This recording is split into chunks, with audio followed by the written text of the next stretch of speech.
Shawna Rosner, your host of In-House Counsel Chronicles. Today I'm joined by Amy Mutch. Amy has been an attorney for 25 years. She's been an in-house counsel attorney for 21 of those years. She graduated with a BA from UMBC and her JD from the University of Maryland School of Law. Amy started her legal career in a big law firm focused on litigation, land use, and telecommunications. And after 4 years, transitioned to MCI, a company that was soon thereafter acquired by Verizon. She's also worked at Prime Retail Property Management as corporate counsel, Under Armour, Rethink Compliance, and most recently as general counsel at Protenus, a high-growth healthcare technology provider. Welcome to the podcast, Amy. Thanks, Shawna. So I wanted to start by having you speak today about how you made that transition from working as a litigator in a big firm to your first in-house counsel position with MCI, which became Verizon. So, first of all, thanks for having me today. Okay. So when I was at Saul Ewing, I was not a fit, to be honest. It was the big firm culture was not for me. But, you know, you graduate from law school, you have bills to pay to your law school. I also held on a little longer because I was brought into the land use and telecom practice that I actually really enjoyed. It was very fast-paced. It was a lot of working with people throughout the community at the various state level. And when that work kind of started to dry up, I actually left the firm to try doing an employee benefits practice with a friend. And in about 6 months of doing that, I made $65 for taxes. Wow. So it wasn't successful. And I learned very quickly that I am not good at sales. People think that if you have an outgoing personality, sorry, my dog is going to have to be in. That's the podcast. He Gotcha. will not take no for an answer. Everyone, this is Clark. So I learned that people think, if you're outgoing, if you can talk to people, that you're going to be good at sales. That is not the case for me. And so during this time, I actually was sworn into the bar in DC. You can waive in if you get a certain score on your multi-state portion of your exam, which takes 18 months, so it had taken a really long time to get that done. And as I'm sitting there, the judge, his words actually resonated with me, and I realized, no, you know what? I am a lawyer. It's just that wasn't the right job for me, working at that firm, doing litigation, doing that kind of work. So I had seen that MCI was hiring. It was common public knowledge that they were going to be acquired. It was either they were coming out of bankruptcy, and it was either going to be Quest or Verizon. And at the time, it actually was leaning to seem like it was going to be more Quest that would be the acquirer. So I knew that it was pretty certain that I was not going to make it through that, transition. But this was my chance to get in-house. Because as a litigator, those opportunities are few and far between. Honestly, you have to have a company that has litigation. As silly as that sounds, a lot of the times, that's not the case. In 5.5 years at Protenus, there really wasn't much to speak of from the litigation perspective. So I went in thinking, as I was reflecting on it, I thought one could look at it as taking a chance. But really, a lot of what I'm going to talk about today is that I've put in an investment. And investments are often risky. They all have an inherent risk involved. And this was just sort of the first of a few career decisions that I would put in that category. This is an investment in me thinking, this is how I get my foot in the door to being an in-house lawyer. Yeah, I really appreciate that insight in so many ways. I talk to a lot of attorneys who are litigators and want to go in-house, and I do think that what you shared is true. It's sometimes pretty difficult unless you're going to go to a company that does the litigation, or are okay with being somewhere where you're just overseeing outside counsel doing the litigation. Yeah, Um, that's correct. so you took a risk. A lot of people are, willing to do that. And it seems like you did do that throughout your career because as we spoke kind of last week for the first time, I shared with you how I thought that your career progression was really interesting and kind of unique because you've been really industry, agnostic. You've worked in a variety of different industries in-house. Tell me how you navigated that. I think what you're asking is, how did you get the job? That's a better question. Go You on. know, so from MCI to Prime, that was really what I would consider when I transitioned into away from litigation. Because at MCI, I did manage litigation. I was in the litigation and public policy group. And yes, I had exposure to things outside of sort of traditional litigation. And as litigators know, as a litigator, you learn the law that you are litigating. And so, I was able to really convince the general counsel there at the time that I knew enough of real estate and land use and zoning that I could parlay that into this commercial role. And when I first started there, it was mainly working on transaction work. We were selling properties. And so I'm still working with outside counsel, a lot of due diligence, and then a very heavy leasing load. The leasing was the bread and butter of that company. And when I was there, I actually met my husband there, and we got married, and he's in finance. We didn't work together. And we met on the softball team playing softball for the company. And so we both worked there. I was 5 months pregnant, and we found out that that company was getting acquired. And at that time, I'm like, well, pregnant or not, I'm going to need a job. And that's when I went to Under Armour and was able to, convince them that, so they were hiring for someone to negotiate contracts. And leases are contracts. And leases are specialized and very nuanced. And I said then, and I believe this, if you can do leasing work, you can do any kind of contract work. You learn all of the important basics, and then, you can transition pretty easily once you then understand the business that you're in. And that's how I wound up at Under Armour and was able to, and they were like, yeah, of course, that makes sense. And so then when I was there, I was 4 years doing the contracts work, and I was approached to make the transition into ethics and compliance. I worked closely with our head of risk management, and he had said, for the first time, Under Armour is going to have a dedicated person to build an ethics and compliance function, and I think you'd be great at it. And I was like, great, what's compliance? So I had some conversations, I did some research, I looked into it, and again, I thought, this is an investment. Yes, it's a risk, but let's see where it goes. I have this mentality, which is every decision you make doesn't have to be the last decision you make unless it leads to your death. And the fact is, when people make this big deal about buying a house, it's like, oh, this is the house, this is the house. I'm like, okay, if you don't like the house, sell the house. I don't care how long you've lived there. It doesn't have to be, it's not that deep.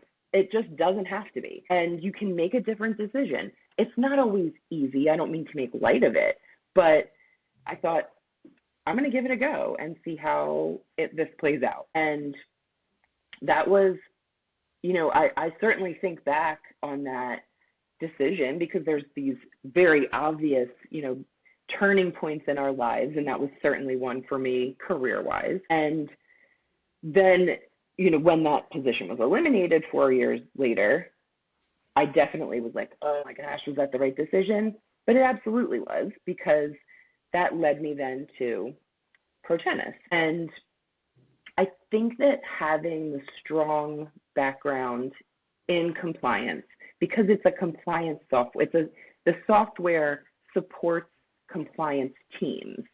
And so having that, knowledge and understanding, what's a risk assessment? What's policy management? That was a foundation, but then also having this, varied legal background, and especially being strong in contracts, because that was another really big component of the job at Protenus. And it wasn't actually an immediate hire. I applied for that job and they were hiring a general counsel. I had an initial interview with their head of people operations and their head of data privacy. And then they let me know they're putting it on hold because they were moving offices. And they'd get back to me in the spring. In the spring, I reached out and they said, actually, we have changed. We are looking for a corporate counsel. We need someone more junior. And I said, okay, great, no problem. Let's keep in touch. It's been a great experience. Great to meet you. If you're looking for, and at the time I was consulting with, working for Rethink Compliance. If you guys have any project-based work, let me know. That's something, I'm sure that we could help you out with. And that she said, actually, yes, let's reconnect in the summer. And so in the summer, she reached out to me. This was summer of 2019. The head of people operations reached out to me and said, and I was like, oh, great. Do you have some project work for me? And she was like, no, actually, we've interviewed 70 people between general counsel and corporate counsel. We now realize that we need someone who is both, who is, because a lot of people interviewing for general counsel were like, yes, I'll come in and I'll have a team of 5 to do the work and I'll manage it. As a startup, that's not what they were looking for. But then you had the corporate counsel lane where people just didn't have enough experience, I guess, for what they were really looking for. And she's like, it's you. You're the answer. And I was like, should I interview with some people then? Okay, let's have a conversation. It never hurts to have a conversation. And so I did, in fact, interview. And it was really interesting because it just worked out to be a great fit and a great next step. And it was, yet again, an investment on my part, because I thought this is how, when they hired me, it was VP legal. And I was very clear from day one, fine, great, but I am your general counsel. I will be your general counsel. I'm walking in the door, and that is the role that I plan to fill. And then eventually that's what you'll call me. And that is what happened. Wow, that is a great journey, you've had. And, it seems like you have been able to, you've had confidence in yourself and your abilities, even when you didn't have the expertise in an area. And what I'm wondering, kind of gave you that sense of confidence? Just who you are? Is it something that developed over time? It's a mix. I think that I have always been oddly, I don't say overconfident. In fact, my sister and I say all the time, what did our parents do to instill this in us? We want to do it for our kids. But one of the things I've always believed in myself are my abilities. And I absolutely think that, and this could be somewhat controversial, but I think that any kind of diligent, and the word smart is sort of weird to use, but I'm going to use it, attorney can do any substantive area of law. And no job that you get is going to be exactly like the job that you had. So when someone is hiring, I'm not trying to convince you that I can do the job exactly like the last person, because I can't, and I don't want to. Or if there's never been a last person, I'll have my ideas about what I think should be done, and you'll have your ideas, and we'll work together. So, but I do think that, I'm certainly not the first person to say this. looking for a job is like dating. And in that sense, it does, in some ways, it gets easier as you get older, and in some ways, it gets more difficult. And in the ways that I find it to get more difficult is because now you have all of this experience, but you're also so much more yourself and who you are. And there is no pretending to like sushi when you don't like sushi. You know, like nobody's there. You don't have time for that once you hit a certain point. But I do think there's a very positive side of that when looking for a job, because if you pretend to want something different than what you're going for, you are not going to be happy and you are not going to be successful because they're not going to be happy either.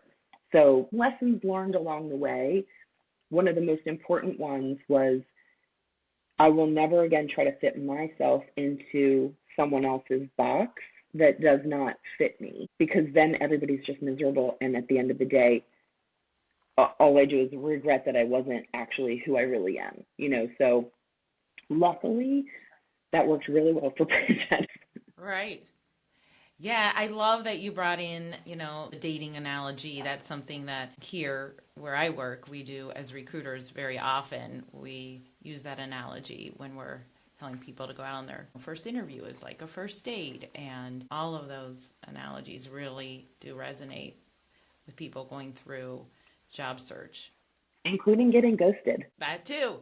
Because I've been ghosted, and you know what I'm gonna tell you? I'm not over it. I'm still not over it. I'm still like, that was so unprofessional to never even it's okay to not hire me.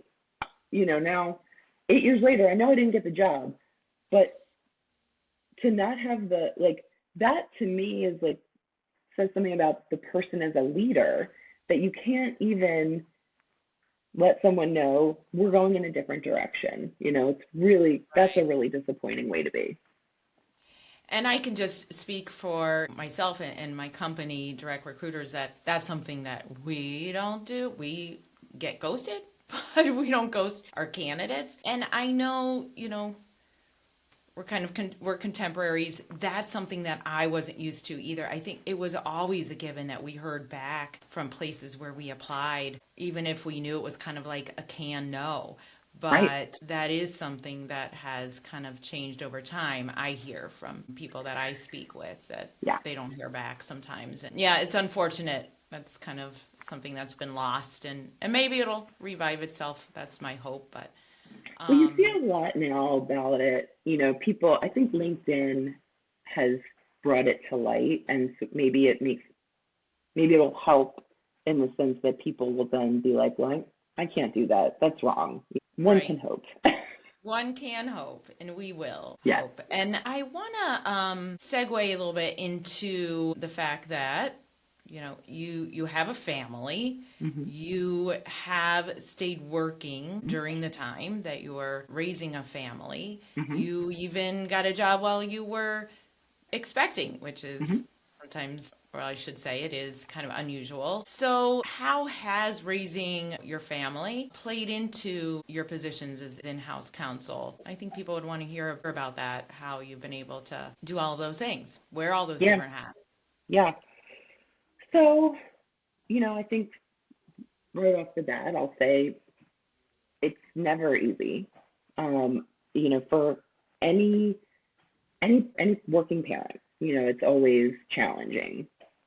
And I will never forget going back to work, you know, the first day back to work after maternity leave, and driving home from that first day, and the physical weariness and need to be back with my 3-month-old. You know, that was rough. It's just rough. I remember that too. But, you know, I've worked since I was, 11 if you count babysitting. I was 10 years into my career once I then had my first child.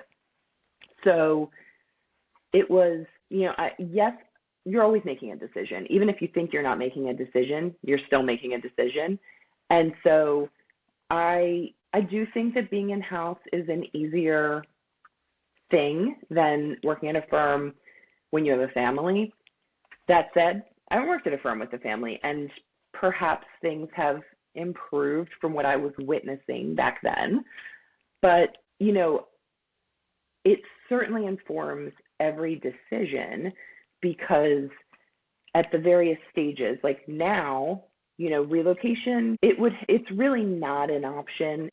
It would have to be something like bananas, like really, like something like I'm not going to really get an offer for to be, if I'm being really blunt with myself. And even, money is a consideration. And it was, there have been times when that investment has meant, all right, I'm going to have to take a step back from where I was because this is a long-term investment that will pay off eventually.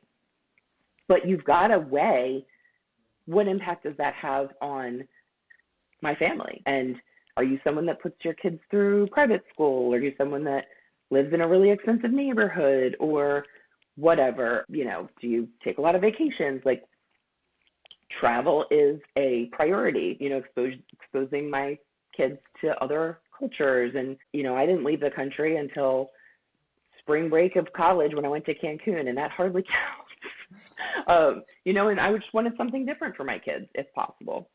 So that's sort of a rambling answer. I don't know if it's a good one. No, I think that it really is, in the perspective that you're able to share, is probably real. Like, yeah, maybe things have changed since you were in-house in terms of raising a family, but what you're seeing is that was the way you were able to navigate to be the parent, the spouse, that you want to be. And that makes a lot of sense. Shawna, I do also want to say that I had a nanny for like an in-home nanny, for the first 8 or 9 years of my kids' lives. It's, yet again, like that was wildly helpful in navigating the whole situation. Right. So you're not saying like, oh, it's easy to just leave home. I could, as in-house counsel, I could just come home. I'm a general counsel. It's you did need outside help. Yeah. Because, I don't want to, it sounds like you don't want to portray it as, it's a 9 to 5. Correct. You go in, right? Because some people that I talk to kind of think that's how it's going to be, as in-house counsel. You come in, you're not billing hours, but does that mean that your job is easier? Doesn't it come with some different pressures and time commitments? Absolutely. Although not billing time is it just instant freedom. It Right. changes your whole relationship to time. Right. I know those 6-minute increments. I remember those well from Yep. my days Yep. practicing. But it's different sometimes it's different, trade-offs, right? I mean, Of course. You just recently, while you were at Protenus, as their general counsel, they were acquired. I imagine that came with some pressures different that you would see than working in a law firm. Tell me a little bit about that, what that was like for you. It was difficult. It was really difficult, working on my demise. It was a while before I knew that it was my demise, but like I knew, the acquiring company already had a me. And so it's, I want to say like, oh, what a great experience. And I learned a lot. And I did learn a lot. And it was I got great experience. Was it a great experience? It's impossible to say that when it leads to, this place that I loved. I mean, I loved my job, the people I worked with, everything about it. It was a wonderful fit for me. Also, I mean, blunt, looking for a job sucks so hard. It is. It's just so hard. It's especially when there's like a lot of things I would consider, but the general counsel title is a blessing and a curse, because some might look at that and be like, the general counsel for this, director level role or whatever the case may be. And I get that, but, I want to be like, just talk to me. You'll see, I'm fine. But, Right. now I do have that experience, and, it was what did help is that it was me and the CEO and the CFO. And so we leaned on each other. And that is something that you can never replicate. Most people have kind of, in a career like ours, they've gone through something with a team, whether it's like a horrible case they're working on or a big whatever. So that was the good aspect of it. Yeah, I appreciate that, and that you were really genuine with your answer there, not sugarcoating it. Yeah. You mentioned, obviously you're looking for your next position. What's most important for you in your next position? What does it have to entail now that you've been through working at some different companies, doing different things, different titles? So what's one thing is that when I went from Under Armour to Protenus, I wanted to take another lawyer role, not ethics and compliance, because rightly or wrongly, I felt that if I went to another ethics and compliance role, that was it. I'm ethics and compliance only. And so now I have that general counsel 5.5 years, in that role. Now I feel freed up that if I want to move back into an ethics and compliance leadership role, I'm comfortable with that. I'd be happy to do it again. At the same time, I also would be happy to take on a legal practicing role, but I absolutely feel wedded to in-house. I would work for a firm as their in-house counsel, because I know that there are firms with firm services, office of the general counsel type of thing. But what's really important to me, I think, is just that I'm excited about what the company is doing, because that's the best part of being in-house, is that you're part of the greater team. You're not just sort of sitting out there doing some things for them. No, you're really an integral part of what the company is trying to accomplish. So I think that's what I want, is to be like, okay, this is cool. I want to be a part of this. Yeah. That makes a lot of sense, and I think that's what's led to your success, so far, and I know is in your future, is finding places that are the right fit and that resonate, with you, their mission and what they're doing. Mm-hmm. So I wish you all the luck with that. And in closing our session out, I'm hoping you'll share with our listeners a piece of advice that you might have for someone who's aspiring to go in-house, and those that are in-house to make a move or develop their career in-house. Advice. I think the best advice I can give is to see beyond the job description, to, see beyond sort of, okay, they're looking for, these are the 3 things that they list out that this person's going to do. I've only done one of those things, so I'm not going to look into that. I think that's very self-limiting, and it's not always going to pan out, but think about the ways that what you have done and what you bring to the table, how that can impact what it is that they're really looking for.